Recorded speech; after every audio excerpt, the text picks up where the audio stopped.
Qualquer dúvida que vocês tiverem, vocês podem comentar lá no chat ou habilitar o microfone que eu estou vendo, viu? Tá certo? Estou acompanhando o chat aqui e pode habilitar o microfone a qualquer momento, tá certo? Para que eu não fique só falando sozinho. Vocês já me conhecem, que eu não gosto de ficar só na aula, tá certo?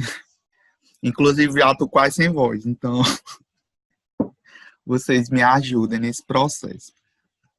Na aula passada, nós começamos a entender o que era a administração em si. Nós vimos que a administração ela vai envolver três palavras-chave, né? Assim, que é a questão de objetivos, decisões e recursos. Nós vimos alguns conceitos, né, para o que seria a administração, né? E que a administração sempre vai envolver essas três variáveis, né? E sempre vai envolver pessoas, informações, conhecimentos, questão do espaço, tempo, instalações, e sempre vai ter aquele ciclo, né? A questão do planejamento, organização, direção e controle, né? O ciclo PDCO. A gente fala um pouco sobre o processo de tomada de decisões, que sempre vai ser um elo de conflito para qualquer pessoa e para qualquer administrador. E aí a gente vai ver que essas teorias que a gente vai estudar da administração, elas vão servir exatamente para minimizar os impactos de uma tomada de decisão errada, tá certo? Então, todas as teorias elas servem para embasar o administrador nesse momento da tomada de decisão, para que ele realmente tome a decisão correta e não venha a gerar prejuízo. Então, toda a teoria que a gente vai estudar vai ser para tentar minimizar essa questão das decisões. Então, aí nós temos alguns conceitos, né? Nós vimos as funções básicas do administrador, que é aquele ciclo básico, né, que a gente viu, que é o planejamento, direção, organização e controle, aliás, planejamento, direção, controle e organização, né, tanto faz um ciclo, na maioria das vezes você costuma fazer uma ou mais tarefas ao mesmo tempo. Então, é o ciclo PDCO. Nós vimos que todo administrador vai ter sempre habilidade diferente, né? Uma habilidade técnica, né? Uma habilidade humana e uma habilidade conceitual. O que seria habilidade técnica? Seria o conhecimento que todo administrador tem, tá certo? O conhecimento técnico, científico que ele tem, conhecimento, né, real. A habilidade humana seria a capacidade que essa pessoa tem de se relacionar com as outras pessoas. Então, como a gente sabe que a organização é feita por pessoas e para pessoas, né, ter esse relacionamento humano, essa capacidade de saber liderar, né, de saber se comunicar, é essencial em qualquer organização.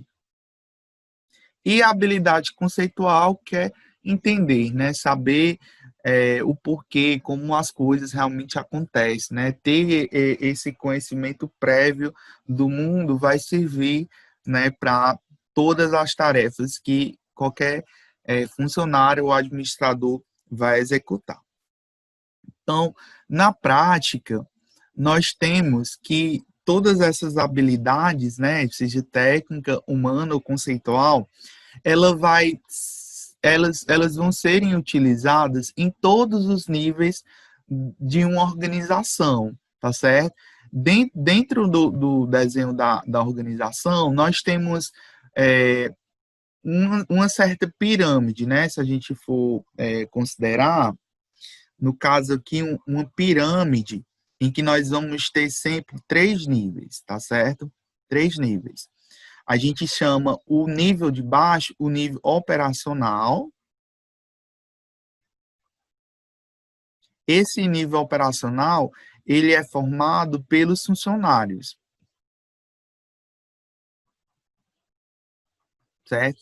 Aquela pessoa que fica lá no chão de fábrica. Esse nível aqui intermediário é chamado também de nível tático. é o nível que vai estabelecer uma gerência e vai fazer o elo do nível operacional com o nível gerencial, que vai ser a alta administração, né? Vai ser os donos daquela empresa, né? As pessoas que vão realmente comandar. Então, o tático seria os gerentes, né? São aquelas pessoas que fazem o elo, né? Entre o que a gerência quer, o que os donos daquela empresa quer e os funcionários.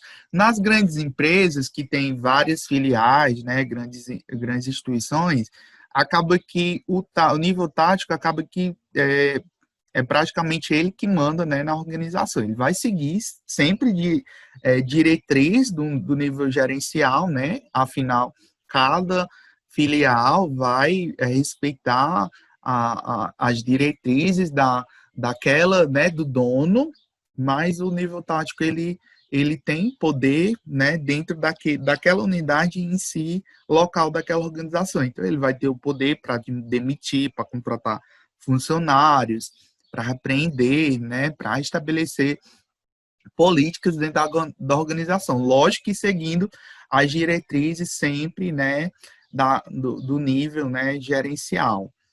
E a gente vai ver que quanto mais alto for o papel, né, dessa pessoa dentro dessa pirâmide da organização, mais alto vai ser a habilidade que ele vai ter. Então, por exemplo, o nível operacional, o que é esperado dos funcionários é que eles tenham habilidades técnicas.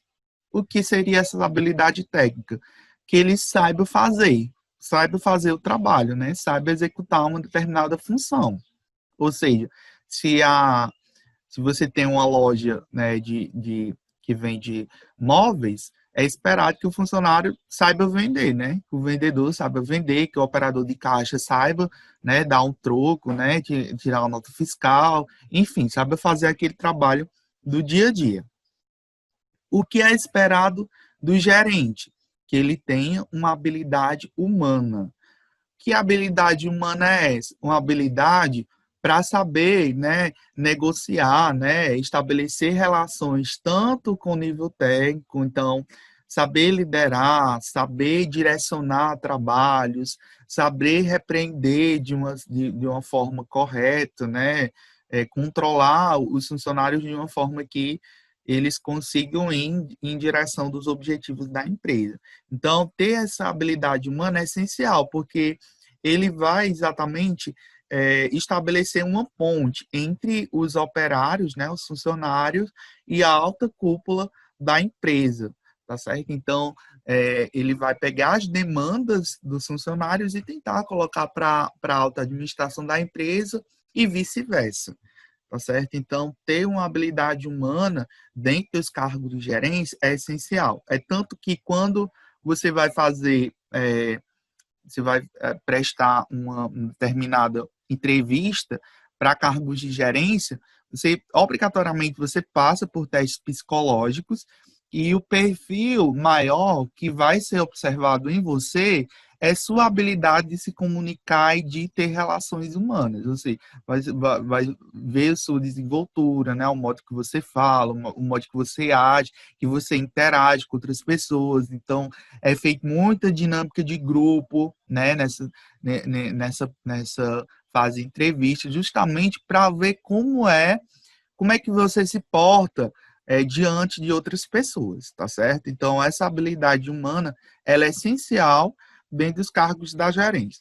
Quando se trata de um cargo operacional, né, de um cargo técnico, o que é esperado é que você saiba fazer o que você propõe a estar, né, executando. Por exemplo, eu sou professor, então, é esperado que eu domine o conteúdo, que eu saiba do conteúdo e que eu seja formado naquela área da qual vou ministrar as minhas aulas. Então, eu não preciso ter habilidade humana para estar lidando. Na realidade, eu preciso, né? É algo a mais, né? Mas não é esperado de mim que eu tenha uma tanta habilidade humana para lidar, né, com as pessoas dentro, né, daquela instituição. Então, eu executando meu cargo técnico, eu executo o meu trabalho de boa. É uma qualidade a mais, tá certo? Então, por exemplo, financeiro, vocês que serão financeiros. No tempo que eu era financeiro lá da escola, eu nem olhava para os alunos, me chamava meio de antipático, porque eu executava o meu trabalho, executava de forma correta e eu só me preocupava com o meu trabalho. Então, atender às demandas em si, então eu não estava preocupado com outra coisa além do meu trabalho técnico, tá certo? Porque eu era técnico na área, né? Então, tudo que era voltado à finança era o que era me diz respeito, que aquela era a minha função. Não tinha cargo de gerência, né? Então, não precisava ter habilidade humana para desempenhar bem a minha função. O que era esperado de mim é que eu tivesse conhecimento técnico objetivo daquela função da qual eu estava desempenhando, tá certo? E aí nós temos as habilidades conceituais. O que seriam essas habilidades conceituais? Seriam habilidades de saber, né? Seriam habilidades estratégicas que a alta administração ele tem que saber. Então, ele tem que entender de economia, né? Entender de gestão, entender um pouco de tudo e montar uma estratégia para que ele possa atingir um determinado objetivo na organização. Na maioria das vezes, esse objetivo vai ser o lucro, né? Então, para que a organização tenha um lucro, ele vai precisar, né? Colocar né, ele vai precisar colocar todo mundo da organização para ir de acordo com essa meta, né, com esse objetivo. Então, meio que a alta administração ela tem que ter esse objetivo conceitual, tá certo? Entendido esses níveis e essas habilidades necessárias, alguém quer comentar alguma coisa? Sim, não? Estão tudo calados.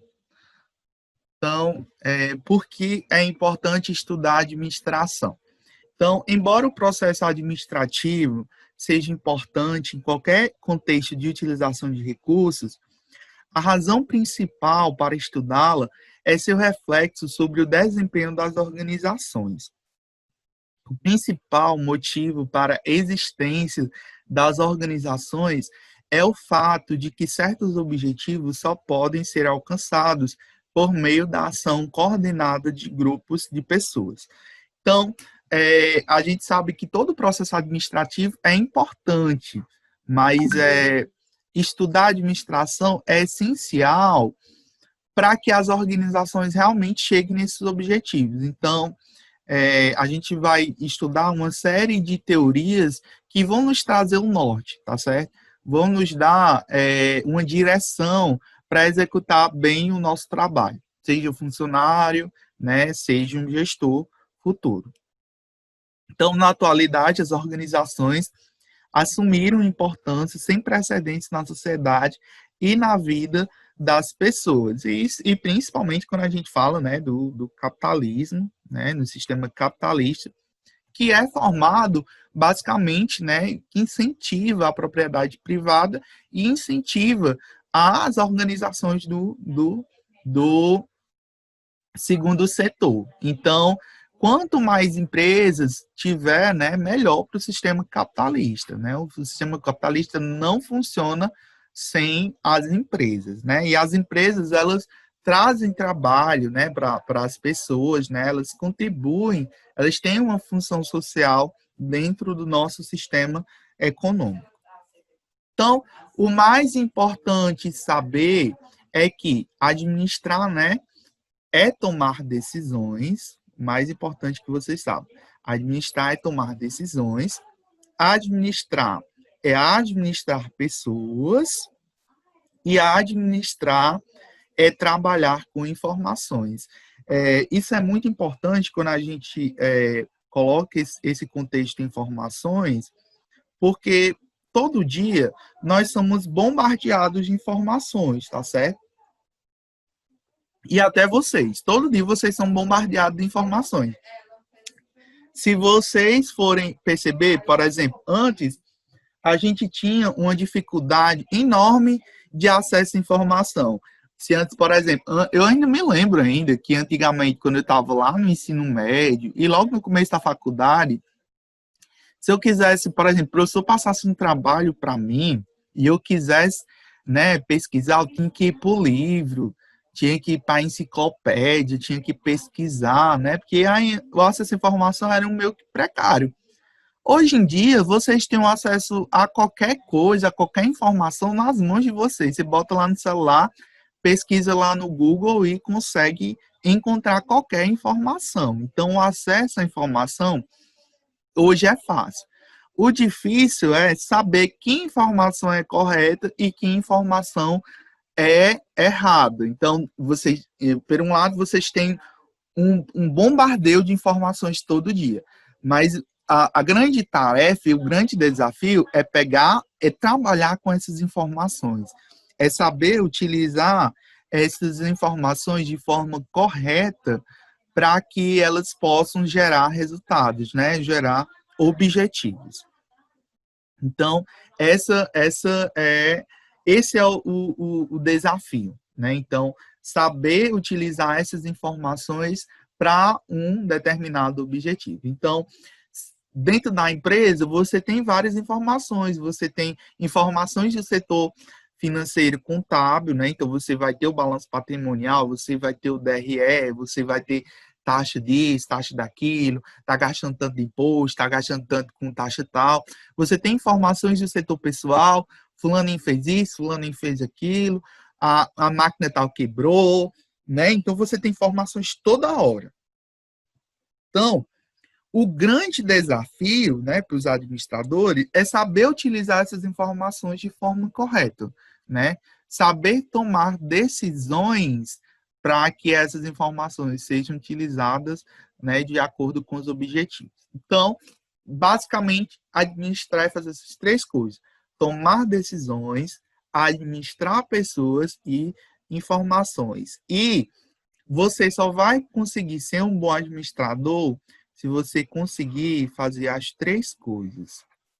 Não basta saber tomar decisões se essas decisões não vão agradar as pessoas da organização, se, essas, é, se essa decisão vai interferir, né, não vai estar de acordo com o objetivo de todo mundo. Então, tem que ser decisões corretas, né? Tem que saber lidar com as pessoas, né? Então, não basta tomar decisões, tem que ser decisões que saiba, né, ir de encontro com as pessoas.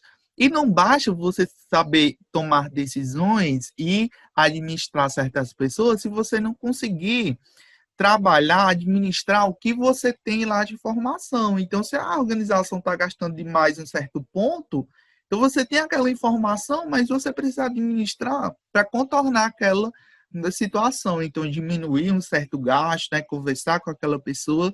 Então, é uma habilidade que precisa ser tomada em conjunto. Tem que saber tomar decisões, mas também tem que saber administrar pessoas e também tem que saber trabalhar com informações. É um processo que ele não funciona isoladamente. Tem que ser as três coisas juntas. Tá certo? Ok, pessoal. Ok, ok. Ok, ficou claro. Pronto. Então, aqui nós vamos para outro conceito-chave, né, da administração. Conceitos, né? Chave, que são os conceitos de eficiência e eficácia. E aqui eu queria perguntar para vocês, né, antes de colocar os conceitos, eu queria perguntar a vocês se vocês saberiam me responder. Qual a diferença entre eficiência e eficácia? Eu ia fazer essa pergunta, também não sei. Não é possível que ninguém saiba responder. Alguém aí presente deve saber. Nós temos aí 30 pessoas. Será possível que essas 30 pessoas não tem ninguém que saiba me dizer o que é eficiência, o que é eficácia? Ou pelo menos ter uma ideia do que seria? Responda aí, João Elias. Represente isso, turma. Vai. Diga lá, o que você acha?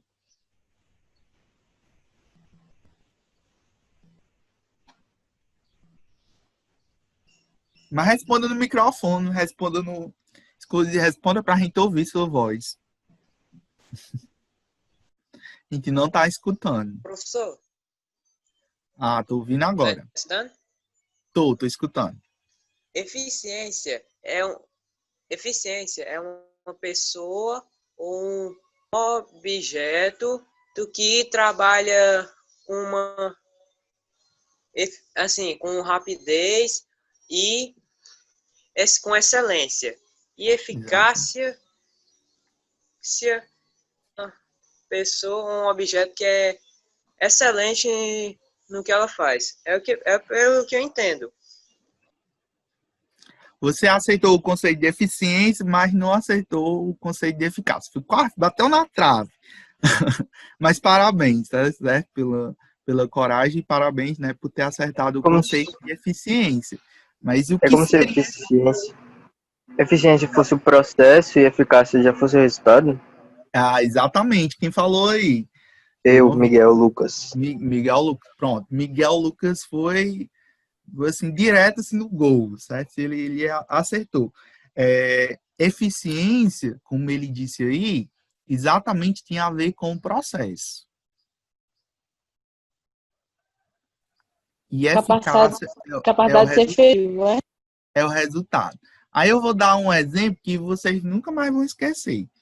O que seria eficácia? Passar na disciplina com 6. Então você só precisa de um 6 para passar. Tirou 6 lá na prova, tirou 6 lá na média, você passou. Você foi eficaz, você atingiu a meta que era passar. Mas você não tirou só um 6, você tirou um 10, você fechou com todas as notas, aprendeu tudo. Então, além de ser eficaz, você foi eficiente. Tá certo? Então, a eficácia é a capacidade de você atingir um resultado, você atingir um determinado objetivo que lhe foi esperado. Eficiência é você terminar aquela tarefa no dia, ainda entregar o café para o chefe, ainda entregar uma bala lá uma bala, um bombom de chocolate para ele, tá certo? Então, além de você for eficaz, você é eficiente, tá certo? Então, essa é a meta, tá certo? Ser eficiente e eficaz. Quando você atinge as duas coisas, você é efetivo. Né? Eficiência mais eficácia é a efetividade. Então, a meta é atingir as duas coisas. Não basta ser eficiente, você não atinge o resultado. Então, se você fez tudo certinho, fez rápido, fez correto, mas não foi eficaz, não fez nada. Tem que ser eficaz e eficiente. As empresas antigamente só buscavam eficácia, né? Mas a busca maior é pela eficiência, né? Eficiência e eficácia. Não basta ser só eficaz, tem que ser também eficiente. E não basta ser só eficiente se não for eficaz. Tem que atingir as duas coisas. Então, a eficiência, o que ela vai pedir, né? Ausência de desperdícios, uso econômico dos recursos, né? Então, usar menos, quantos menos recursos você utilizar, melhor, né? Para fazer aquele trabalho. Quando eu falo de recurso, a gente está falando aqui de tempo, né? Fiz aquela tarefa em menos tempo, então você foi eficiente. Estou falando aqui de dinheiro, né? Fazer com menos recursos, né? Tempo, dinheiro, etc, né? N recursos aí que você vai utilizar para fazer aquela determinada tarefa. Menor quantidade de recursos para produzir resultados. Então, quanto menos recursos para atingir um resultado, mais eficiência você tem. E do outro lado, você tem a eficácia, né? Que é a capacidade de realizar resultados, né? Igual como o Miguel Lucas falou, o grau de realização dos objetivos, ou seja, chegar em um determinado objetivo e capacidade de resolver problemas. Então, essa seria, né, a diferença de eficiência e eficácia. A eficiência tem a ver com o processo, ou seja, com o fazer das coisas, e a eficácia seria o resultado, né? Eficácia seria ter a média, né? Atingir a média. Eficiência é atingir o 10. Aí aqui, a gente entendido, pessoal, a diferença de eficiência e eficácia. Entendido. Se alguém tiver dúvida, pergunta que a gente explica, tá certo? Então aqui nós temos uma figura que ela vai mostrar as principais teorias, né, do pensamento administrativo, de acordo com a evolução do tempo, tá certo? Então, aqui nós temos desse lado aqui, meio que um avanço, né? A gente tem desde 1903, né, até 1972, onde foi, né, pensada a última teoria administrativa. Então, a primeira teoria administrativa lançada foi a teoria da administração científica, que a gente vai começar a ver hoje, tá certo? Aí eu pergunto a vocês, essa época aqui, de 1903, quando a gente fala em um contexto histórico, o que estava acontecendo no mundo nessa época? Vamos lembrar lá das aulas de história e vamos pensar, nessa época estava acontecendo o que no mundo? Quem saberia me dizer? O que estava acontecendo no mundo nessa época? Não vale pesquisar no Google, tá certo? Deus está vendo que você estava querendo pesquisar no Google. O que estava acontecendo no mundo nessa época, né? Perto do século XIX, né? 1903 é século XIX. O que estava acontecendo no início do século XIX? Né? Vou dar um chocolate para para quem souber responder. Vamos lá, ninguém sabe me dizer? Pelo amor de Deus, vocês estão frequentando nas aulas de história, não? De tia Carol? É Carol que ensina história para vocês? Agora sei não. Eu tenho medo de dar um. Vocês nunca ouviram falar de uma revolução chamada Revolução Industrial? Eu não sabia a data, não. Vocês vão fazer Enem, meu povo. Não me matem de vergonha, não, que vocês vão fazer Enem, tá certo? A Revolução Industrial, ela aconteceu, né, no século XIX, logo no início do século XIX. Século XIX, né? Início do século XIX. O que estava acontecendo naquela época? Os camponeses estavam deixando, né? A gente estava saindo lá do sistema, estava saindo lá do sistema feudalista, né? A gente estava saindo do feudalismo para o mercantilismo, tá entre o mercantilismo e o capitalismo. Logo nessa época aí, no século XIX. Aí o que foi que aconteceu? Os camponeses, eles migraram para as grandes cidades. Então, saiu todo mundo lá antes, que era basicamente, a população vivia basicamente, era rural, e foram para as grandes cidades, e foi logo nesse momento que surgiram as grandes empresas, né, as grandes fábricas, foi logo o desenvolvimento lá dos trens, né, lá daquelas grandes máquinas. E aí, logo naquele tempo, qual foi a grande preocupação daquelas novas empresas que estavam surgindo, né, daquelas grandes fábricas? Era exatamente produzir, né, produzir com maior eficiência. E a gente vai já falar um pouco dessas inquietações lá daquela época, né? Então, aí nós tínhamos a questão da administração científica, né? Foi a primeira teoria administrativa. E não é porque ela seja a primeira teoria administrativa que ela ainda não seja utilizada. A gente vai ver que a teoria da administração científica é utilizada até hoje. E eu posso dizer para vocês que ela na maioria das vezes, ela é a teoria mais utilizada nas organizações, tá certo?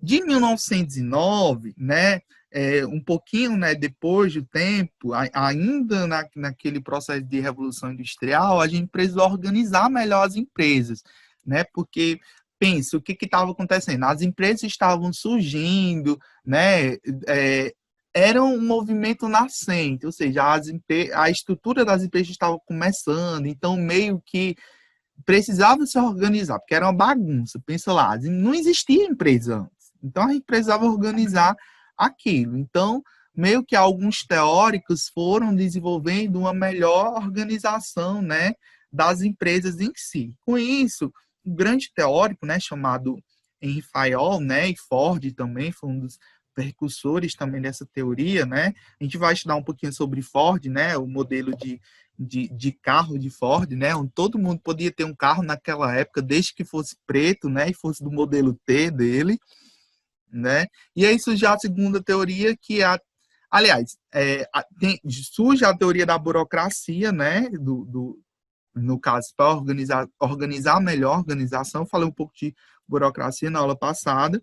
E depois surge a teoria clássica, que é o que eu ia falar, né, de Fayol e de Rinford, né?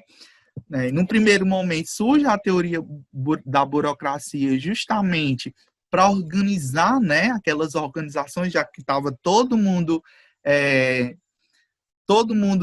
pego de surpresa, né, como se eu pudesse falar assim, né? Estava tudo desorganizado e precisava de uma organização, né? Como eu falei na aula passada, precisava de burocracia, né? Um pouco de burocracia é necessária. A burocracia, ela é necessária nas organizações. O excesso dela é que é ruim. Então, a gente precisava de padrões, né? De horário para entrar, horário para sair, né? Então, a gente precisa organizar, né? A gente precisa dessa burocracia. Sem a burocracia, vira bagunça, né? Percebam, vou dar o exemplo das nossas aulas. Se a gente não tiver um horário para estudar, vocês não estudam. Se eu não botasse para vocês acordar às 7h30 da manhã, vocês não iam acordar, tá certo? Então, a gente precisa dos horários bem direitinho. Pouco de burocracia é necessário, porque senão não funciona. Se eu não colocasse atividade para vocês rever os conteúdos, vocês não iam rever o conteúdo depois, porque uma coisa é eu falar aqui e explicar o conteúdo aqui para vocês. Outra coisa é vocês pegarem essa explicação e depois dar uma segunda leitura, né? Porque quando você vai fazer a atividade, nem que você copie do mesmo jeito lá da apostila, mas pelo menos você vai ter uma segunda leitura daquilo. Então, fixa mais o conteúdo. Então, a burocracia, ela é necessária, tá certo? Ela é necessária para todas as organizações. O excesso dela é que é ruim. Tá A burocracia, certo? ela serve de organização, né? Para tudo. Exatamente, para tudo. Aí vamos lá, em 1932, o que estava acontecendo naquela época? Vamos pensar. Né? O que estava acontecendo em 1932? Ó, aqui, eu vou colocar aqui uma data que talvez vocês lembrem, né? 1932 fica um pouquinho depois de 1929. Alguém lembra o que foi que aconteceu em 1929? Alguém saberia me dizer? A quebra da bolsa. A quebra da Bolsa de Valores de Nova York, né? A Isso. primeira Ela grande crise do sistema capitalista, né? Então, essa grande crise, a Grande Depressão, né, como o Pedro Levi falou, arrasou, quebrou um monte de empresa, certo? Então, um monte de pessoas ficaram desempregadas, sem emprego, né? Morreram de fome naquela época, tá certo? Então, o que as organizações estavam precisando naquela época? Estavam precisando que se olhasse mais a questão humana, tá certo? Humana das pessoas, porque até então as empresas só estavam se preocupando com as tarefas, né, e com a busca incessante por produtividade e eficiência, né, que a gente vai ver daqui a pouco, que a administração científica pregava. Então, em 1932, um autor chamado Elton Maio, né, o Pedro Levi ainda complementou, né, em 1930 teve a questão da Guerra Civil e Espanhola, né, então, além da grande quebra de Nova York, né, teve essa questão, né, da Guerra Civil na Espanha. Então, diante disso tudo, precisou-se com que se olhasse melhor as pessoas dentro da organização. Então, um dos teóricos, né, vários teóricos estudaram essa questão para ver melhor o lado humano, né, das pessoas, mas aí um autor vai se destacar, que é o Elton Maio, né, ele fez uma série de experiências numa fábrica lá dos Estados Unidos chamada Hawthorne. Depois a gente vai estudar sobre essa experiência. E aí ele criou uma teoria que ficou conhecida como teoria das relações humanas, tá certo? Vai surgir logo nesse aspecto, né? Pedro está comentando, né? Tem assuntos de administração, né? As telefonias se passam em 1930 e tem uma parte da administração também. Vocês vão ver que a administração, a economia tem tudo a ver com história, com sociologia, com filosofia. Então, meio que tudo que vocês vão aprender nessas disciplinas vai servir, com certeza, como conhecimento a mais de vocês para o Enem, tá certo? Vocês vão estar bem mais preparados para o Enem com essas disciplinas, porque a gente vai estudar muito, querendo ou não, a gente fala um pouco do contexto histórico, do contexto filosófico, do contexto sociológico, tá certo? E aí, em 1947, o que estava acontecendo no mundo naquela época? Lembra lá, o que estava acontecendo em 1947? Quem saberia me dizer o que estava acontecendo no mundo nessa época? Guerra, né? A Segunda Guerra Mundial, né? Em 1945, né? Foi declarada, né? A Segunda Guerra Mundial e só veio terminar lá em 1968, né? Com a queda, né? Lá do Muro de Berlim, né? Veio terminar tempos depois, né? Começaram as galinhas. Aliás, foi o final da guerra, né? Aliás, é isso. É de 1937 a 1945. A guerra foi de 39 a 45, né? Foi 39 a 45. Né? De 1939 a 1945, nós temos a Segunda Grande Guerra, né? Pessoal,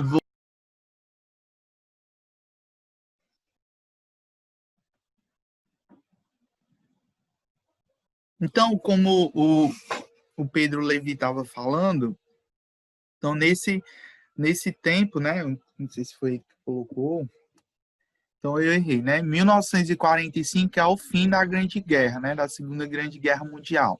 Então nesse período as empresas tiveram que se reconstruir, né? O mundo estava se reconstruindo naquela época, tá certo? Então, se precisou rever muita coisa do que estava posto até então, né? As organizações, elas precisaram se reinventar, né? Se reconstruir. E para isso, né, foi, né, precisava de uma nova estruturação, né? Então foi desenvolvida a teoria estruturalista, né, que vai exatamente ver essa questão de uma melhor estruturação das organizações em si, até porque elas estavam, né, se reconstruindo. E aqui, daqui para frente, a gente não tem mais tanto evento histórico, mas meio que as teorias, elas foram, né, se desenvolvendo após a Segunda Guerra Mundial. Então, as organizações, elas foram crescendo, né, foram desenvolvendo. Aqui, ó, né, aí nós tivemos, né, a teoria, depois da teoria estruturalista, nós tivemos a teoria dos sistemas, depois a teoria neoclássica, né, depois veio a teoria comportamental, né? Depois veio a teoria do desenvolvimento organizacional e a última teoria, né, que foi a teoria da contingência, né? E hoje em dia, já em meados do século XXI, a gente fala da teoria da tecnologia, que seria, né, uma nova teoria administrativa que está sendo construída, tá certo? Mas ainda, né, ainda não é uma teoria ainda consolidada, tá certo? Mas esse é o histórico, né, das teorias administrativas. E a gente nunca pode olhar elas sem considerar o contexto em que foram desenvolvidas, principalmente quando se fala dessas primeiras teorias aqui, até a teoria estruturalista, tá certo? Todas elas vão estar ligadas a um contexto histórico. Então, a administração científica estava ligada, né, aos primórdios das organizações, né? Lembra muito da questão da Revolução Industrial em si. Aí a teoria da burocracia vai lembrar muito aquele nascimento das organizações, então precisava de organização, precisava de uma burocracia. A teoria clássica, ela vem organizar melhor as organizações e vem dar a ideia de produção em massa, né? A gente vai ver muito essa questão da produção em massa, principalmente desenvolvida por Ford, tá certo? Aí, em 1929, né?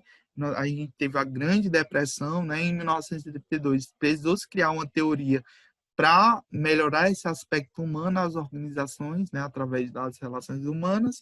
E aí, depois, a gente tem todas as teorias administrativas que surgem depois e a gente vai ver todas elas, tá certo?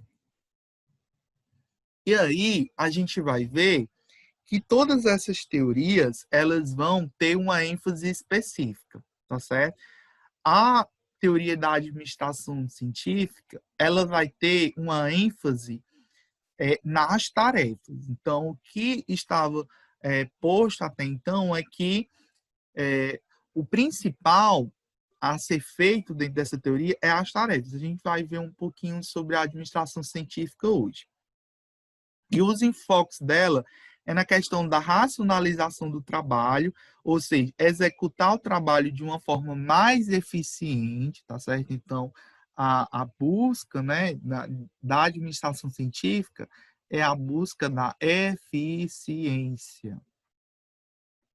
Ou seja, racionalizar de uma forma melhor possível a questão do trabalho no nível operacional. E aí, a gente tem a segunda ênfase, que é a ênfase da estrutura, e a gente vai ter, né, algumas teorias, né, as teorias clássica e neoclássica, né, a teoria da burocracia e a teoria estruturalista. Vejam que elas estão divididas aqui por ênfase e não por, né, contexto histórico. Contexto histórico nós temos aqui, né, o desenvolvimento de acordo com como elas surgiram na história, tá certo? Mas elas são estudadas de maneiras diferentes, né? Elas são estudadas de acordo com as ênfases, tá certo? Então, a teoria clássica e a neoclássica, elas vão dar enfoque na questão da organização formal, ou seja, do desenho da empresa em si, nos princípios gerais da administração e nas funções do administrador. Então, a teoria clássica de Fayol, ela veio fundar esses princípios dessa organização formal, e a teoria neoclássica, ela veio que refundar o que Fayol tinha dito. Ele veio meio que a aperfeiçoar o que Fayol tinha trazido. A teoria da burocracia, ela veio trazer uma organização formal burocrática, né, e veio trazer uma racionalidade na organização, né, veio trazer procedimentos, né, padrões para as organizações. A teoria estruturalista, ela tem uma múltipla abordagem. A gente vai ver tudo isso daqui, não precisa vocês entenderem essas teorias agora, não, porque a gente vai ver cada uma separadamente. A teoria estruturalista, ela tem a abordagem da organização formal e informal, a gente vai ver esse tipo de organização, e a análise intra-organizacional e interorganizacional. Depois a gente vai entender o que significa essas palavras. Seguindo, né, as teorias que vão ter ênfase nas pessoas são as teorias das relações humanas, né, do comportamento organizacional e do desenvolvimento organizacional, né. As teorias das relações humanas, elas vão se preocupar mais com a questão da organização informal, questões ligadas à questão da motivação das pessoas, a questão da liderança, os estilos de liderança, a questão da comunicação e dinâmica do trabalho. A teoria do comportamento organizacional vai se preocupar mais com os estilos da administração, a teoria das decisões, né? E a integração dos objetivos organizacionais com os individuais. Isso daqui é o grande desafio, né, das empresas, né? Em integrar, ou seja, fazer com que os objetivos da empresa vá de encontro com os objetivos de cada funcionário, né? Isso aqui é um desafio para qualquer empresa. E a teoria do desenvolvimento organizacional, onde a gente vê a mudança organizacional planejada, né? Uma abordagem do sistema mais aberto. Aí, no ambiente, a gente tem a teoria estruturalista, né? Temos uma análise intra-organizacional e análise mais ambiental, né? Uma abordagem mais sistema aberto. Temos a teoria da contingência, onde a gente tem uma análise mais ambiental, de um sistema mais aberto. E, por último, né, nós temos a ênfase na tecnologia, que vai abordar a questão da teoria da contingência, né? Administração da tecnologia. Só por curiosidade, só para saber se vocês são sabidos mesmo. Alguém saberia me dizer o que seria contingência? Sem pesquisar no Google. Alguém saberia me dizer o que é contingência?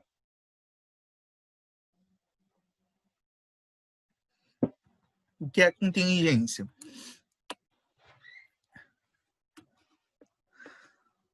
Vamos lá, ninguém sabe. Não vale pesquisar no Google. Vamos dizer, por exemplo, que eu fosse dar aula hoje e tivesse faltado internet, né? Um problema, algo que não estava esperado. Eu tinha planejado tudo, toda a minha aula bem bonitinha, né? Vocês tinham acordado cedo, mas aí faltou a internet. É uma contingência. Como é que eu ia resolver isso? Tá certo? Então, o que são contingências? São situações que não são esperadas, né? Situações Contingência é o sinônimo de imprevisto? imprevistas, né?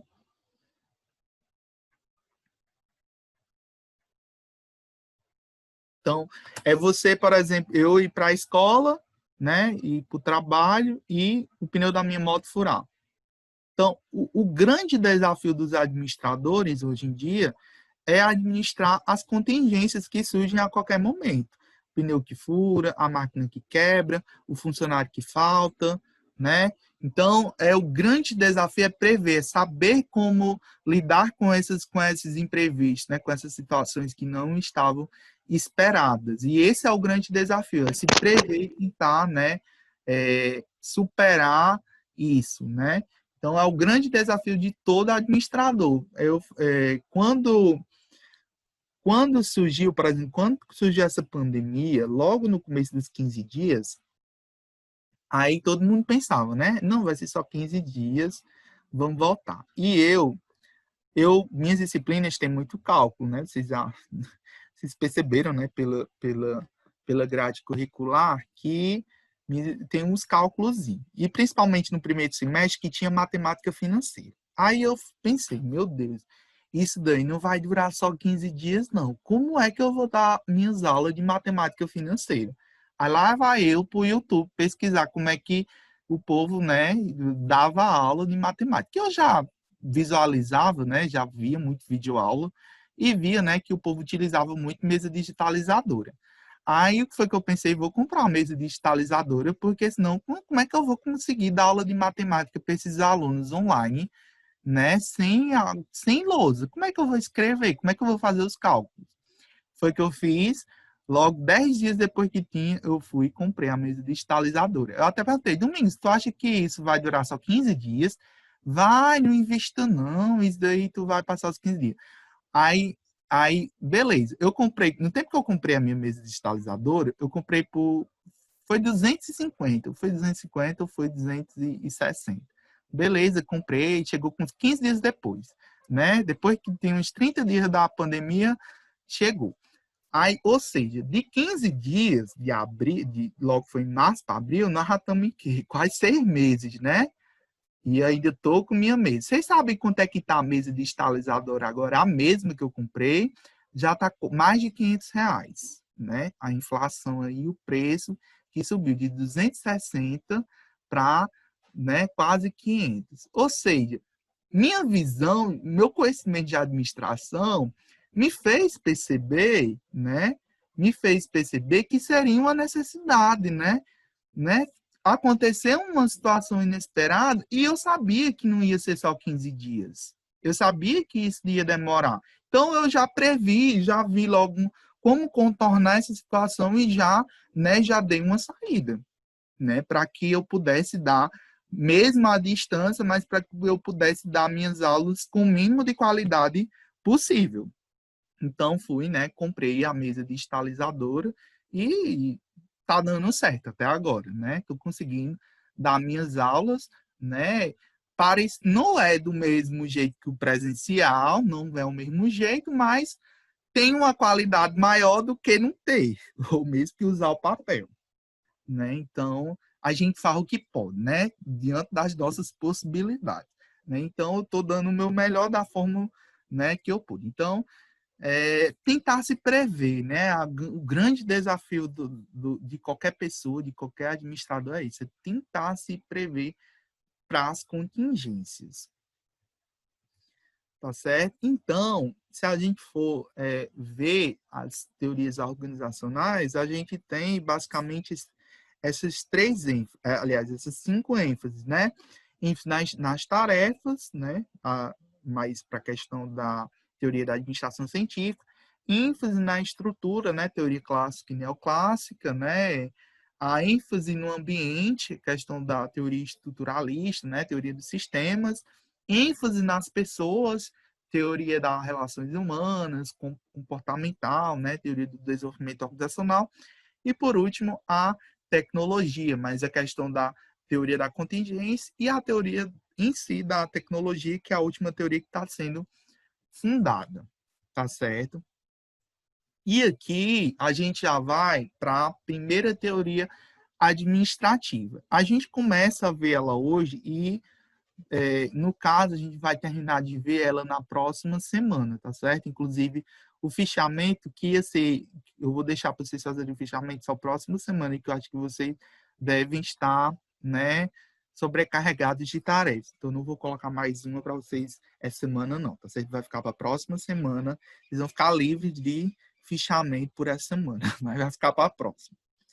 Então, a teoria da administração científica. Eu falei, né, fiz um breve histórico, né? Então, a abordagem básica dela é nas tarefas, né? A gente já foi. Nela, a gente tem a aplicação dos métodos da ciência aos problemas da administração, a fim de alcançar a elevada eficiência industrial. Então, ela vem justamente para daquele contexto, né? A evolução industrial, né? Do fim do século XIX para o começo do século XX, né? Então, ela surgiu lá nesse período, né? Então, onde buscava a questão da eficiência e a questão da administração. Os principais métodos científicos. Por que ela se chamou administração científica? Tá certo? Porque ela se baseou em um método científico, tá certo? Pelo menos era o que o autor dessa teoria, que foi o Frederick Wilson Taylor, vocês já devem ter ouvido falar desse nome, né? Vocês já devem ter ouvido Taylor e Taylorismo, né? O Fordismo, vocês já devem ter ouvido esses termos. Em sociologia ou história, vocês já ouviram já Taylorismo, já ouviram falar desse termo? É que vocês ainda são no primeiro ano, com certeza vocês ainda devem ver. Ainda. Se não viram ainda, vocês já viram, sim ou não? A professora falou que ia ensinar esse semestre ainda sobre o Fordismo e o outro. Eu achei estranho, porque assim, é conteúdo do primeiro ano, tá certo? Vocês têm que Ela ver. ainda não passa, não. É conteúdo do primeiro ano. Então, se vocês não viram lá a história, vocês vão ver aqui, noções de administração. Então, Taylor, ele era um engenheiro, tá certo? Americano, formado em engenharia. E ele, o que Taylor fazia? Ele era muito observador. Então, ele observava, tá certo, as pessoas e começava a mensurar, ou seja, começava a medir, calcular tudo. Ele calculava o tempo que cada funcionário demorava para fazer cada peça. Tem um filme que mostra muito da teoria de Taylor, que é um filme bem antigo, mas que ele é bem atual até hoje, que é o filme Tempos Modernos, de Charlie Chaplin. Alguém já assistiu esse filme? Não, né? Sim ou não? Paula Nali já assistiu. Muito bem. Então, é muito engraçado. Quem puder, deve ter, com certeza deve ter no YouTube.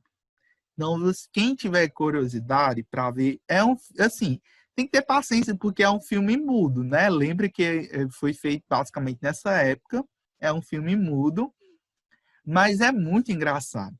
Aí é engraçado porque tem umas cenas que o Charlie Chaplin, ele ele, por exemplo, o trabalho dele era só apertar parafuso, tá certo? Então, ele passava o dia todinho apertando parafuso. Inclusive, o chefe dele, na hora de comer, o chefe criou uma máquina para ele não parar de trabalhar. Então, a máquina dava a comida dele para ele não parar, né, de apertar os parafusos.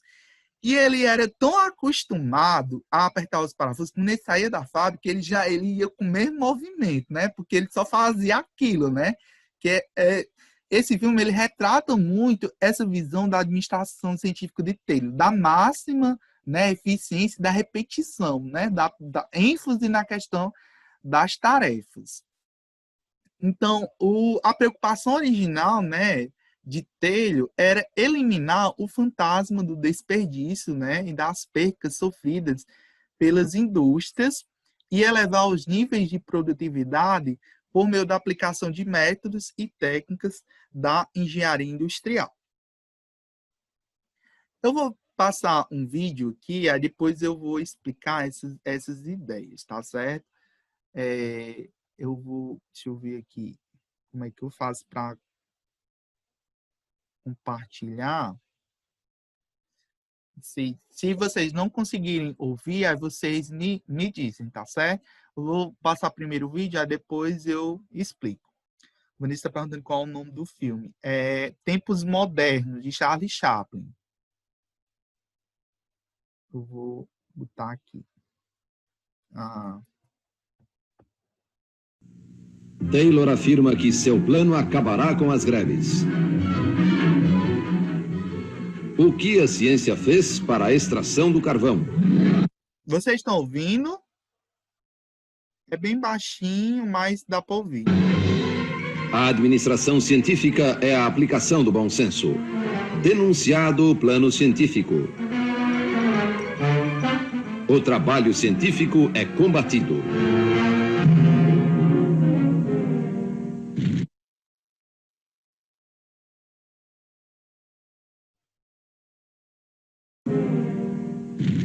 Ei, o que você acha desse tal de Taylor? Um explorador de trabalhadores, ele não passa disso. Os chefes gostam dele, mas trabalham por menos salário.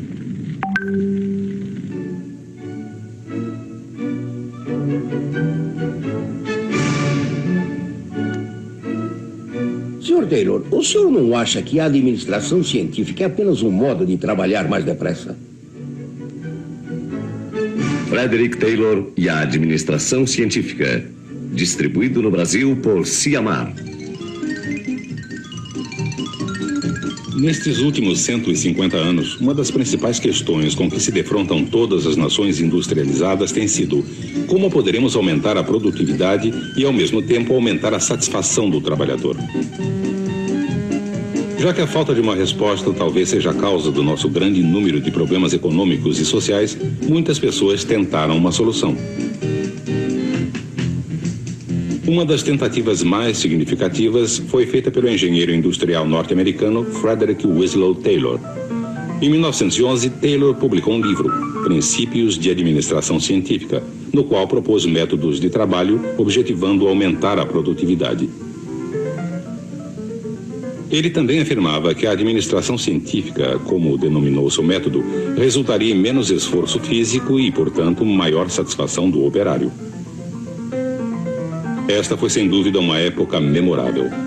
Um pouco antes da Primeira Guerra Mundial, os dirigentes aceitaram a proposta de Taylor e muitos adotaram o seu método. No entanto, os trabalhadores tiveram uma reação diferente. A administração científica é um artifício para nos fazer trabalhar mais depressa. A gente trabalha mais depressa, aumenta a produção, e quem é que fica com o lucro? Os chefões, é isso. Veja, a gente produz mais aço em menos tempo. Ótimo! Nós mesmos acabamos com o nosso emprego e vamos para o olho da rua. Grande coisa. A reação dos trabalhadores foi tão grande que acabou provocando uma investigação pelo Congresso norte-americano. A principal acusação era de que a administração científica, assim chamada por Taylor, era apenas um nome elegante para o artifício de forçar um aumento na velocidade do trabalhador. Em janeiro de 1911, uma comissão especial do Congresso norte-americano se reuniu para questionar o Sr. Taylor. A dramatização que apresentamos a seguir se baseia nos anais daquela reunião. Sr. Taylor, pode nos dizer o que é administração científica e como ela se realiza? Senhores, a administração científica é um sistema que economiza trabalho, permitindo que as pessoas produzam mais em menos tempo. Ela se realiza quando a gerência e os operários trabalham juntos, como parceiros, e não como adversários. Como o senhor consegue isso, Sr. Taylor? É simples. Os dirigentes definem o trabalho a ser feito e então oferecem as condições apropriadas e as recompensas necessárias para fazê-lo. Os princípios da administração científica tornam isto possível. E quais são esses princípios, Sr. Taylor? Os princípios da administração científica são os seguintes. Primeiro, isolamos a tarefa. Depois, selecionamos um trabalhador modelo. A seguir, estudamos e cronometramos os movimentos exatos desse trabalhador. Depois, redesenhamos o espaço de trabalho, eliminando movimentos desnecessários.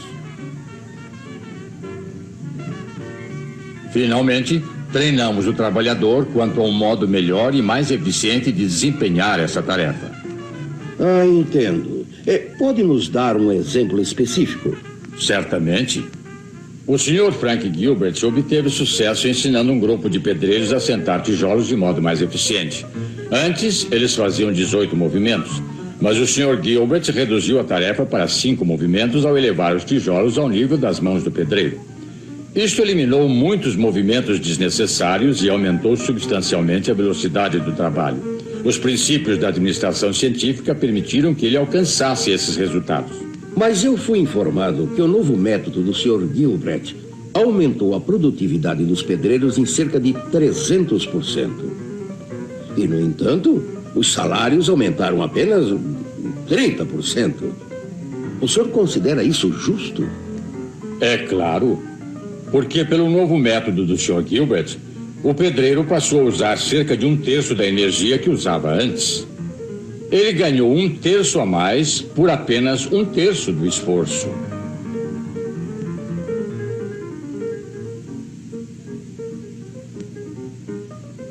Mas, Sr. Taylor, não é verdade que quando qualquer melhoramento de método é introduzido, muitos operários são dispensados da empresa, pelo menos temporariamente? Sim, isto é verdade. Mas o número total de empregados numa indústria nunca ficou menor na administração científica do que antes da sua introdução. Não obstante, o senhor não concorda que a administração científica basicamente consiste em forçar o operário a trabalhar mais depressa? Não, de forma nenhuma. Somente se pede que cada trabalhador, dentro do seu ritmo normal e adequado, faça movimentos eficientes em vez de movimentos ineficazes. Existe um modo certo de fazer um trabalho e um modo errado de fazê-lo. O modo certo significa aumento na produção, custos mais baixos, salários mais altos e maiores lucros. Logo, o senhor afirma que a administração científica é equitativa tanto para os operários como para os dirigentes? Sim, é claro. Certamente não haverá administração científica até que ambas as partes estejam satisfeitas. Os dirigentes com o aumento da produtividade e os operários com salário maior por menos trabalho. Sr. Taylor, devemos acreditar. Esta era a essência da administração científica: fazer com que dirigentes e trabalhadores agissem em conjunto para criar o máximo possível de produtos para benefício mútuo. Um livro recente de administração diz que a maior preocupação de Taylor era com o aumento da eficiência da produção, com o objetivo de reduzir os custos, aumentar os lucros e também possibilitar um aumento dos salários através da maior produtividade. Será que Taylor foi sincero? Ou será que estava promovendo a detestável e desumana ideia de trabalhar mais depressa? Embora a comissão do Congresso norte-americano não tivesse encontrado provas do que os opositores de Taylor afirmavam, a controvérsia quanto a Frederick Taylor e sua administração científica nunca foi resolvida plenamente. Por que a compreensão da administração científica de Taylor é tão importante para os gerentes de hoje? Porque a questão que ele levantou, aumentar a produtividade e ao mesmo tempo aumentar a satisfação do trabalhador, é ainda um de nossos principais desafios.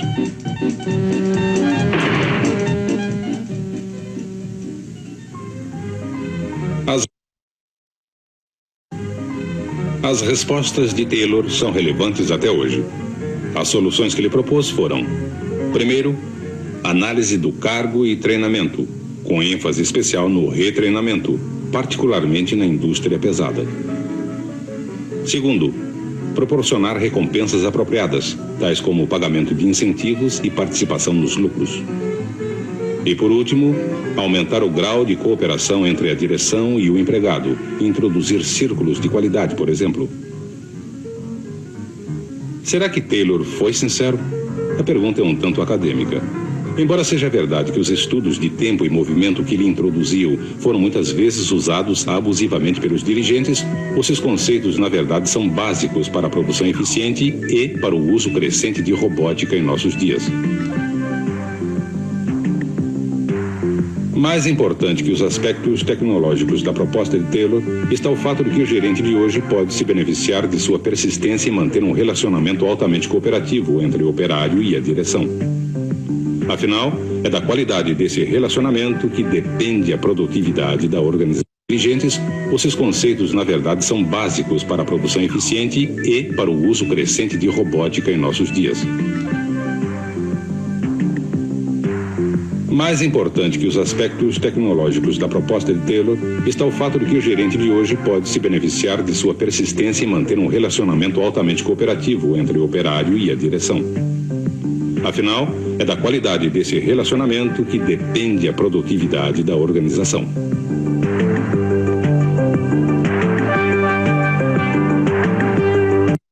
Pronto. O que vocês acharam do vídeo? Paula colocou Eu me senti lá na época.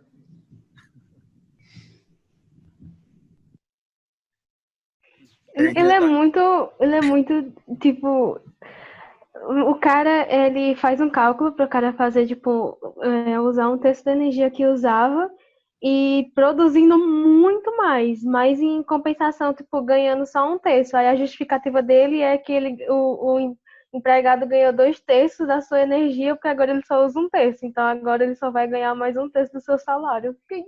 Nossa! A mais-valia, né, que Karl Marx tanto dizia do capitalismo, né? Que quem ganha realmente no capitalismo são os donos da empresa e os donos dos meios de produção, né? O operário, ele não ganha, ele só ganha um salário, né? Então, essa mais-valia que ele tem, ela não é. Quem se não entender, né, busca saber um pouco de Karl Marx, né? Esses sociólogos, né, que vocês tanto estudam na sociologia, mas que tem tudo a ver, né? Essa contradição, a administração científica, ela tem muitas coisas boas, mas ela também tem essa crítica enorme e social, e que surgiram teorias depois que vão justamente criticar esse lado da administração científica, né? Que quem realmente está ganhando, né? A questão que ele levantou é uma questão que todas as teorias tentaram responder. Todas as teorias vão tentar responder o problema levantado por Taylor, que é de como produzir mais, né, gerando satisfação no trabalhador, né? Como produzir mais, como ser eficiente, mas gerando satisfação no trabalhador. Então, a abordagem da administração científica teve tantas coisas boas, né, que até hoje ela é utilizada. Das grandes fábricas, no primeiro ano sempre eu levo os meninos para a fábrica da Cajuína, né, para a gente ver essa questão das teorias administrativas e como a teoria da administração científica ela é vista dentro do chão de fábrica, né? Infelizmente, esse ano eu acredito que não vai ser possível a gente ir, né? Mas quem sabe, ano que vem a gente não vá, né? E faça essa visita técnica, ou depois, né? O terceiro ano, mas, enfim, a gente vai. De que seja o terceiro ano, a gente vai, e a gente vai ver um pouco como funciona essa questão do chão de fábrica, né? Do Taylor. Vocês vão ver que muito do que ele fala é utilizado hoje na maioria das fábricas e na maioria das empresas. Tá certo? Falta 5 minutos. Eu não vou entrar... hoje a gente vai ver só essa introdução da administração científica, tá certo? Mas na próxima próxima semana, né, daqui a 8 dias, na próxima terça-feira, eu vou explicar os momentos, né, da administração científica. A gente tem 3 momentos e a gente vai ver cada um, estudar cada um. E aí, na próxima semana, eu peço o fichamento, tá certo? Hoje foi só mais para a gente rever esses aspectos das teorias da administração, ver a questão do enfoque histórico, né, onde surgiram a administração, e dessa pincelada do que seria a administração científica. Mas como ela é uma teoria bastante importante, né, a gente precisa estudar ela, os pormenores, e a gente vai fazer isso na próxima semana, tá certo?